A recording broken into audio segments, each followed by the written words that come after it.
In front of me is HUAWEI Nova 12 SE, and today I would like to show you how you can connect it using Bluetooth. Begin by launching Settings and hitting Bluetooth.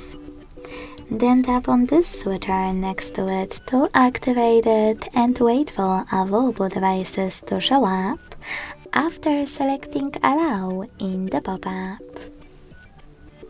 Then tap on the one that you wish to connect to.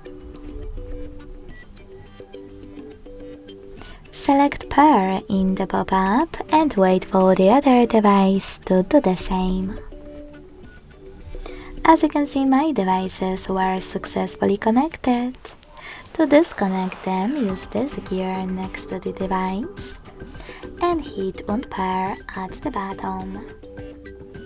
Thanks so much for watching. If you enjoyed this video, leave a like, comment and subscribe. Bye!